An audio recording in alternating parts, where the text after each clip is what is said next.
April the 28th. Judges 8:17 through 9:21. He also went to Penuel and knocked down the city tower and killed the entire male population. Then Gideon asked King Zebah and King Zalmunna, "The men you killed at Tabor, what were they like?" They were dressed just like you, like sons of kings. "They must have been my brothers.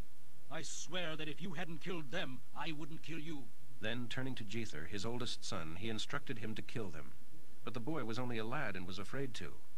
Then Zebah and Zalmunna said to Gideon, "You do it. We'd rather be killed by a man." So Gideon killed them, and took the ornaments from their camels' necks.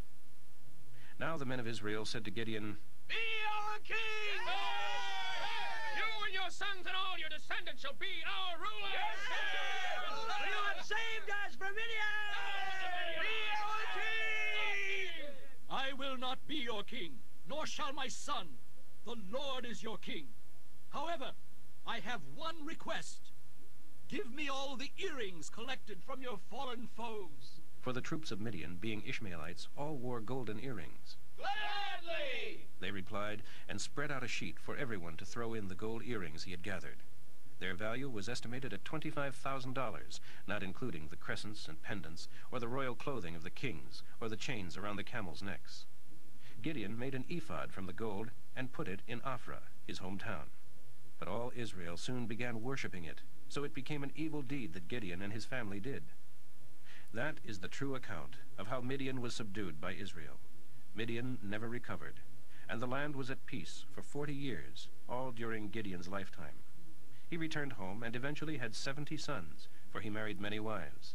He also had a concubine in Shechem, who presented him with a son named Abimelech.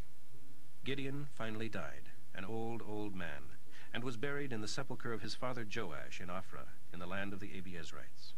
But as soon as Gideon was dead, the Israelis began to worship the idols Baal and Baal-berith. They no longer considered the Lord as their God, though he had rescued them from all their enemies on every side. Nor did they show any kindness to the family of Gideon, despite all he had done for them. One day Gideon's son Abimelech visited his uncles, his mother's brothers, in Shechem. He requested, "Go and talk to the leaders of Shechem, and ask them whether they want to be ruled by 70 kings, Gideon's 70 sons, or by one man, meaning me, your own flesh and blood." So his uncles went to the leaders of the city and proposed Abimelech's scheme, and they decided that since his mother was a native of their town, they would go along with it. They gave him money from the temple offerings of the idol Baal-berith, which he used to hire some worthless loafers who agreed to do whatever he told them to. He took them to his father's home at Ophrah, and there, upon one stone, they slaughtered all 70 of his half-brothers, except for the youngest, Jotham, who escaped and hid. Then the citizens of Shechem and Beth-Millo called a meeting under the oak beside the garrison at Shechem, and Abimelech was acclaimed king of Israel. When Jotham heard about this, he stood at the top of Mount Gerizim and shouted across to the men of Shechem, "If you want God's blessing, listen to me. Once upon a time, the trees decided to elect a king. First, they asked the olive tree, but it refused. Should I quit producing the olive oil that blesses God and man just to wave to and fro over the other trees, it asked. Then they said to the fig tree, "You be our king." But the fig tree also refused. Should I quit producing sweetness and fruit just to lift my head above all the other trees, it asked. Then they said to the grapevine, "You reign over us." But the grapevine replied, "Shall I quit producing the wine that cheers both God and man just to be mightier than all the other trees?" Then all the trees finally turned to the thorn bush. "You be our king," they exclaimed. And the thorn bush replied, "If you really want me, come and humble yourselves beneath my shade. If you refuse, let fire flame forth from me and burn down the great cedars of Lebanon. Now make sure that you have done the right thing in making Abimelech your king, that you have done right by Gideon and all of his descendants, for my father fought for you and risked his life and delivered you from the Midianites. Yet you have revolted against him and killed his 70 sons upon one stone. And now you have chosen his slave girl's son, Abimelech, to be your king just because he is your relative. If you are sure that you have done right by Gideon and his descendants, then may you and Abimelech have a long and happy life together. But if you have not been fair to Gideon, Then may Abimelech destroy the citizens of Shechem and Beth-Millo, and may they destroy Abimelech. Then Jotham escaped, and lived in Beer for fear of his brother Abimelech. Luke 23:44 through 24:12. By now it was noon, and darkness fell across the whole land for 3 hours, until 3 o'clock. The light from the sun was gone, and suddenly the thick veil hanging in the temple split apart. Then Jesus shouted, "Father, I commit my spirit to you." And with those words, he died.